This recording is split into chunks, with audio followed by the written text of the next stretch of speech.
Ya, assalamualaikum warahmatullahi wabarakatuh. Ya, selamat siang. Jumpa lagi dengan Andum Kauruh Hujang Rawing. Bahasan kali ini adalah bagaimana jalan muksa ya. Pandawa muksa sudah saya ceritakan, Baladewa muksa, Kumbakarna muksa ya. Sudah saya ceritakan. Nah, bagaimana tentang perjalanan muksa jati diri ya, atau diri kita sendiri, bagaimana untuk jalan muksa. Jalan muksa menurut pemahaman Sanepawayang ini adalah, jadi begini, di saat kita ini menjelang perjalanan akhir gitu, itu si nafsu tadi, 4 nafsu tadi ini nggak mau pulang, dia justru mau mengikut tubuh kita ini terus kemanapun. Tetapi tubuh kita ini kan semakin lama kan semakin renta dan tidak kuat ya, tidak kuat untuk membawa hal 4 nafsu tadi. Lalu bagaimana caranya supaya 4 nafsu ini memang benar-benar tidak mengikuti dan nggak betah lagi di dalam tubuh kita ini.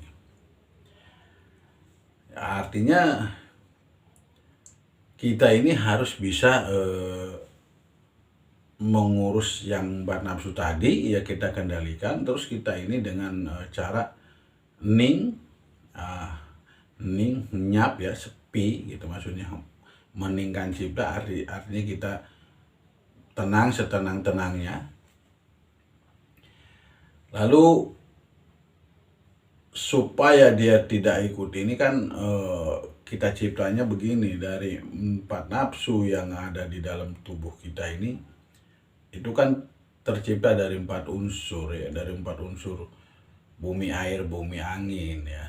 Nah, itu kita kembalikan di saat kita menjelang akhir ini, yang dari bawah unsur bumi dan unsur air yang masuk lewat bawah sampai ke atas, yang dari atas itu sampai ke tenggorokan, ini kan misah.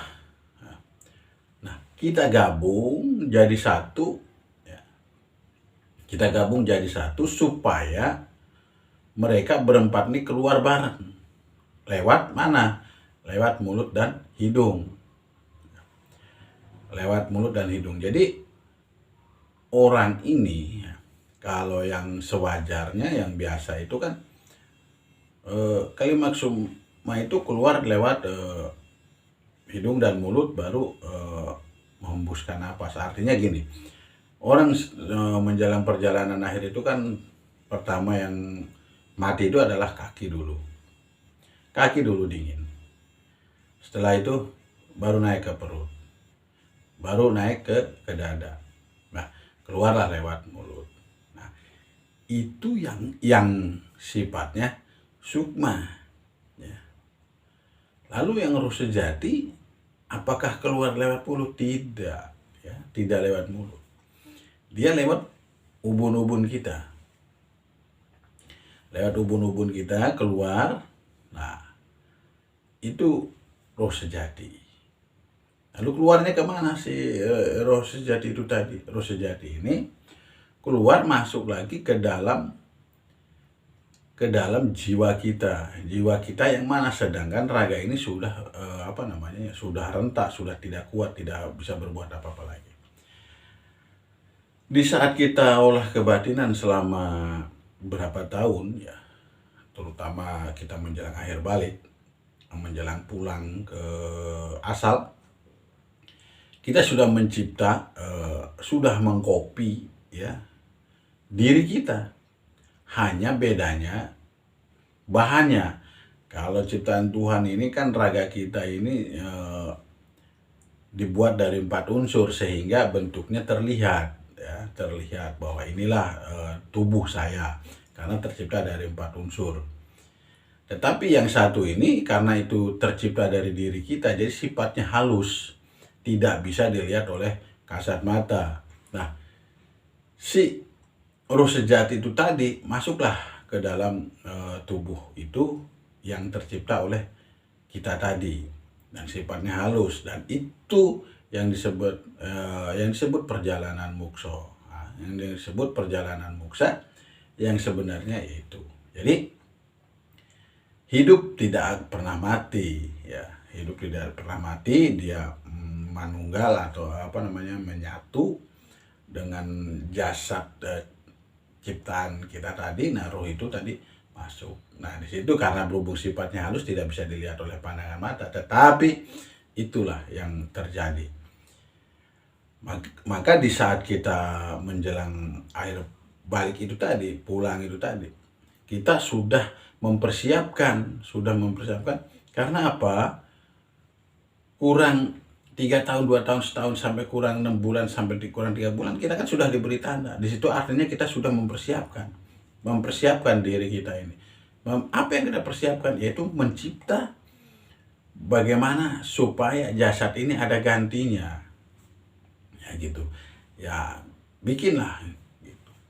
Nah, akhirnya menciptalah jasad itu, dan terjadi dari situlah disebut manunggal, ya. Nah, ada menyatu roh tadi, ya, roh kehidupan tadi dengan jasad ini.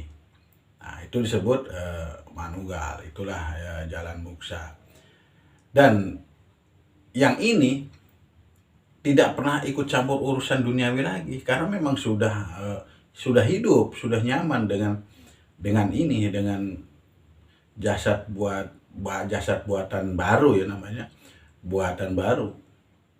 Dia sudah nyaman dengan jasad ini, si roh ini tadi. Nah, si sukma ini tadi setelah keluar gantung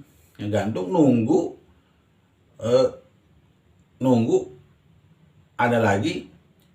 Siapa yang bisa kita ikuti oleh sukma itu tadi? Itu yang disebut nitis. Nah, itulah akhirnya yang kelima sukma itu tadi turunlah kepada yang lain atau kepada turunan kita misalkan. Nah, masuklah ke dalam diri mereka. Itulah sukma yang regenerasi, yang lanjut perjuangannya, yaitu si sukma tadi yang masuk ke nitis kepada keturunan kita, atau ke saudara atau ke murid misalkan. Nah, seperti itu. Nah, kalau mereka sudah dapat tempat baru, itu disebutnya namanya bukan muksa, kalau itu nama sebutnya nitis. Jadi kalau sukma sebenarnya itu adalah gantung. Nah, roh sejati itulah yang disebut muksa, dan masuk ke dalam jasad ciptaan kita sendiri. Nah, itu sajalah Sanempa wayang perjalanan muksa. Semoga bermanfaat. Wassalamualaikum warahmatullahi wabarakatuh.